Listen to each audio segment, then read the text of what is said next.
Ada sekumpulan anak-anak SMA gitu, satu geng, 3 cewek 1 cowok. Mereka janjian buat main ke salah satu theme park di Jakarta. Oke. Karena emang lagi liburan dan lagi ada promo, salah satu dari mereka tuh ngidein buat ke Dufan, Nat. Mereka jalan tuh berempat ke Dufan. Mereka berempat kita sebut aja namanya Nasya, Dita, Yani, dan Dion. Nasya, Dita, Yani, Dion. Benar. Oke. 3 cewek 1 cowok. Ya, ya. Mereka berempat nyampe Dufan sekitar jam 12-an siang. Di situ si Dita tuh ngidein buat naik Istana Boneka dulu, Nat. Karena di sini Dita tuh sebenarnya takut banget naik wahana-wahana ekstrim. Nah, karena teman-teman itu bertiga mikir kasihan juga Dita kalau nggak naik apa-apa, jadi diain tuh. Jadi wahana pertama yang mereka naikin adalah Istana Boneka. Sekalian ngadem ya? Iya benar. Ngantri, beres ngantri mereka naik tuh ke kapal kecilnya. Jalan kan masuk ke dalam terowongan Istana Boneka gitu. Pas lagi perahunya jalan dan masuk ke terowongannya, si Nasya nih tiba-tiba nyeletuk iseng gitu. Ih, kalau di sini malam-malam bonekanya gerak sendiri tahu gitu.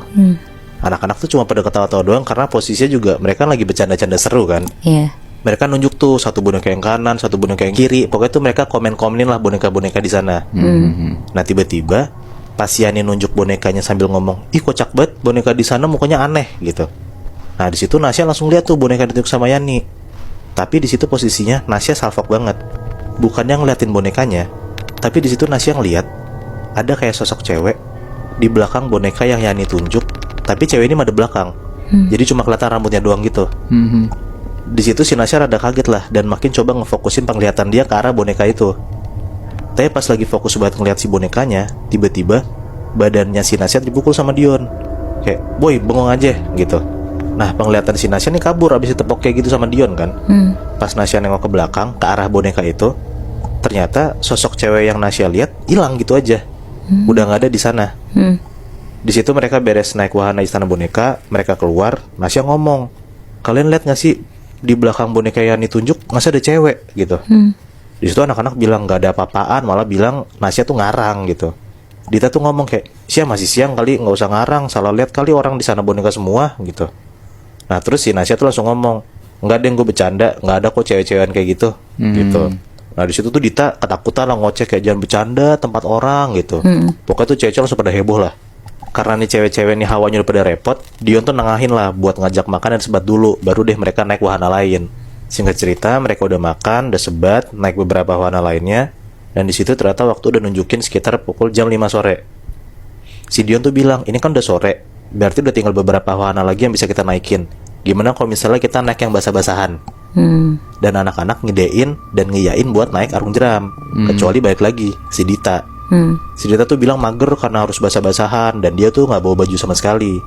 Dan dia juga bilang kalau misalnya dia takut naik arung jeram karena katanya pernah ada anak kecil cewek pas naik arung jeram tuh meninggal. Jatuh gitu. Iya.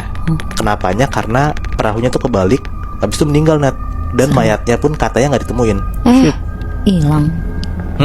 Anak-anak tuh ya kaget lah dengar kayak gitu, tapi tetap maksa buat ngajakin Dita main karena mereka tetap mau main, masa Dita doang nggak ikut gitu kan. Tapi tetap aja si Dita tuh ngomong kayak, gue takut banget, anjir lu pada nggak takut celaka apa, kan ada yang mati di sana, gue nggak mau gitu. Nah si Nasya nih posisinya kayaknya rada sebel nih sama Dita. Nasya tuh langsung buru-buru naik kapalnya sambil ngomong, elah lebay banget lo, yang mati juga udah nggak tahu kemana, kalaupun ada juga dia lagi happy tau naik sama kita. Sembarangan. Iya. Nah akhirnya mereka berempat tuh naik tuh arung jeram karena si Dita pun akhirnya terpaksa buat naik tuh arung jeramnya. Oh naik dia kira. Iya naik. Seru banget lah mereka tuh naik satu ban cuma berempat. Lagi-lagi pas mereka lagi seru naik arung jeram, Nasya tuh ngeliat Nat, di depan mereka di samping-samping sungai arung jeramnya itu kayak ada anak cewek berdiri tegak ngeliatin Nasya. Tapi di situ Nasya ngeliat jelas banget karena si anak cewek ini nggak madep belakang, nggak kayak di Istana Boneka. Anak ini ngeliatin Nasya dengan tatapan yang tajam banget, mukanya berdarah-darah, dan tangan anak cewek ini cuma satu, karena yang satu lagi putus. Nasya kaget dan merinding banget lah di situ kan. Tapi tetap aja si Nasya tuh denial dan berusaha buat kelihatan tenang biar teman-temannya nggak gimana-gimana. Nah tiba-tiba pas dia nengok ke belakang ke arah cewek itu, Nasya ngeliat cewek itu langsung terbang ke arah Nasya, dan cewek itu tuh langsung nempelin tangannya ke mata Nasya. Jadi tuh Nasya nggak bisa ngeliat apa-apa sama sekali, Bion kan. Akhirnya mereka udah beres-beres, ganti baju, mereka makan malam dulu di dalam Dufan, baru mereka balik. Beres-beres makan semua, sekitar jam 7-an malam, Anak-anak siap-siap tuh buat balik. Di situ tuh si Dita sama Yani melukin Nasya sambil jalan ke arah luar Dufan. Nah posisinya mereka bertiga cewek-cewek di depan dan Dion tuh jalan di belakang mereka. Dion tuh ngomong dari belakang, nanya, "Gimana sih, udah enakan kan?" gitu.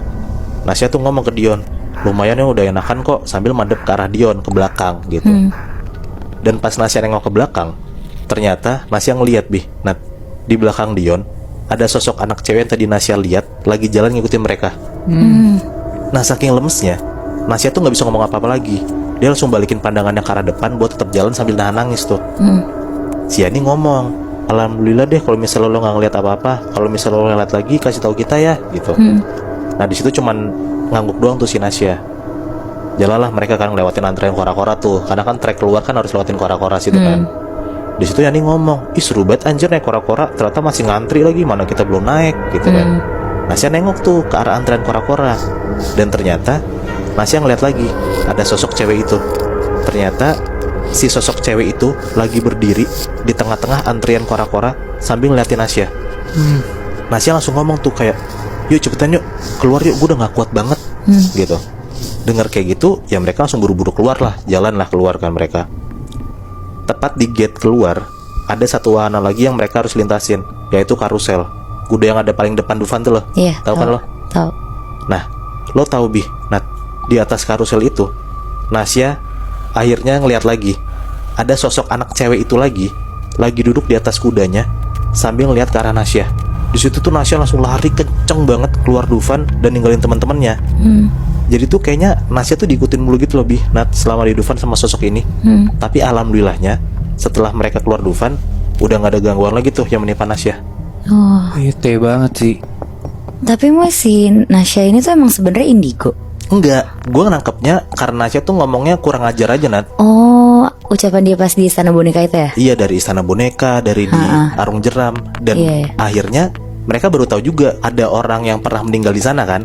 Nah kayaknya tuh sosok cewek itu adalah sosok yang pernah ngalamin kejadian tragis di Dufan itu. Tapi kira-kira di luar 3 tempat yang kita udah sebutin tadi, Dufan, Jatim Park, sama Taman Safari, kira-kira ada lagi nggak ya theme park atau taman hiburan yang ternyata nyimpen cerita-cerita mistis?